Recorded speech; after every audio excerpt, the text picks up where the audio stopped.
Hi friends, എല്ലാവർക്കും നമസ്കാരം. ഇന്നലെ എനിക്ക് വീഡിയോ ഒന്നും ഇടാൻ പറ്റിയില്ല, കാരണം ഞാൻ ഇവിടെ ഇല്ലായിരുന്നു. ഞാൻ ഗുരുവായൂർ കണ്ണനെ കാണാൻ പോയിരുന്നു. ഇന്നലെ വൈകിട്ട് പോയിട്ട് രാവിലെ നിർമ്മാല്യം കണ്ടു തൊഴുതു. അതിനുശേഷം പുറത്തിറങ്ങി അവിടെ നിന്ന് വാകച്ചാർത്തം കണ്ടു തൊഴുതു.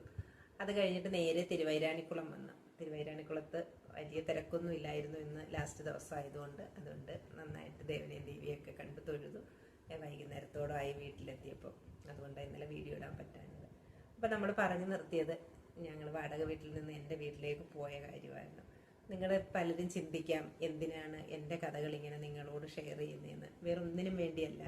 നിങ്ങളിൽ ഓരോരുത്തരും എങ്ങനെയാണ് നമ്മൾ ഒരാൾ ഒരു വിജയത്തിലേക്ക് അല്ലെങ്കിൽ ഒരുപാട് പടികൾ കയറി മുകളിലെത്തുമ്പോൾ ആ കഴിഞ്ഞ താഴോട്ടുള്ള കാര്യങ്ങൾ എത്രത്തോളം ദുഃഖങ്ങളും ദുർഘടവും ആയിരുന്നു എന്ന് മനസ്സിലാക്കാൻ വേണ്ടിയാണ്. അപ്പം വീട്ടിലെത്തി കുറച്ച് നാൾ ഞങ്ങളവിടെ നിന്നു. താമസം തുടങ്ങി അവിടെ നിന്നു. കുറച്ച് നാൾ കഴിഞ്ഞ് 6 മാസമൊക്കെ കഴിഞ്ഞപ്പോഴത്തേനും ഞാൻ രണ്ടാമത് പ്രഗ്നൻ്റായി. അപ്പം ഞങ്ങളുടെ ആ കൂട്ടുകാരൻ പറഞ്ഞതനുസരിച്ച് ഞങ്ങളവിടെ ഒരു ഷെഡ് അടിച്ച് കോഴിക്കുഞ്ഞുങ്ങളെ ഇട്ട് തുടങ്ങി. അങ്ങനെ കുഞ്ഞുങ്ങളെ വളർത്തി ഇറച്ചിക്കോഴിയായിട്ട് വിൽക്കാൻ തുടങ്ങി. വണ്ടി ഓടുന്നു. അപ്പോൾ അതിൽ നിന്നുള്ള ചെറിയ വരുമാനങ്ങൾ കൊണ്ട് കടക്കാരെയൊക്കെ കുറേശ്ശെ നിർത്തി ഇങ്ങനെ പോവുമായിരുന്നു. അപ്പോഴും കൊടുക്കാനുള്ളവർ സമാധാനം തരാത്ത രീതിയിൽ, സമാധാനം തരാത്തെന്ന് പറഞ്ഞാൽ നമ്മൾ ഒരിക്കലും അവരെ കുറ്റം പറയത്തില്ല, കാരണം അവർക്ക് കൊടുക്കാനുള്ളതാണ്. അവരിങ്ങനെ വന്ന് ബുദ്ധിമുട്ടിച്ചുകൊണ്ടിരുന്നപ്പം ചേട്ടായിക്ക് നാട്ടിൽ നിൽക്കാൻ പറ്റാത്തൊരു സാഹചര്യം വന്ന് അങ്ങനെ ഇവിടുന്ന് എന്തെങ്കിലും ജോലി ചെയ്യാം എന്ന് വിചാരിച്ച് പുറത്തേക്ക് പോവുകയും അങ്ങനെ പലയിടത്ത് പോയിട്ടും എങ്ങും ജോലി സ്ഥായിയായി കിട്ടിയില്ല.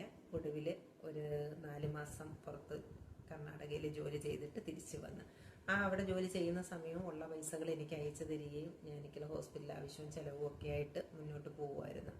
അപ്പോൾ തിരിച്ച് വന്ന് കഴിഞ്ഞപ്പം ഒരു രീതിയിലും പുറത്തിറങ്ങാൻ പറ്റാത്തൊരു കാര്യമായി. കാരണം കടക്കാർ വീണ്ടും ബുദ്ധിമുട്ടിച്ചുകൊണ്ടേയിരിക്കുന്നു. അപ്പം പുറത്ത് പോയിട്ട് വരുമ്പം പൈസയായിട്ട് വന്നെന്നുള്ളൊരു കണക്കൂട്ടൽ ആൾക്കാർ വീണ്ടും വരാൻ തുടങ്ങി.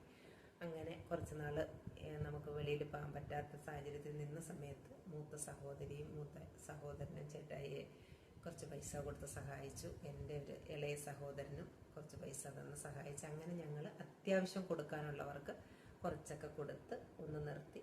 അത് കഴിഞ്ഞ് എൻ്റെ മോളുടെ ഡെലിവറിയായി. ഒരു കുഞ്ഞുമോളെ കിട്ടി. ആ മോളുമായിട്ട് ഞങ്ങൾ മുന്നോട്ട് പോവുകയായിരുന്നു. ആ സമയത്ത് പെട്ടെന്ന് വീട്ടിൽ ഈ കടക്കാർ വരുന്നതൊക്കെ കാര്യങ്ങൾ കൊണ്ട് ചെറിയ സംസാരങ്ങൾ വന്ന് അങ്ങനെ വീണ്ടും അവിടുന്ന് ചേട്ടായിക്ക് ഇറങ്ങുന്നൊരു സാഹചര്യം വന്നു. ബാക്കി അടുത്ത വീഡിയോയിൽ. ബൈ.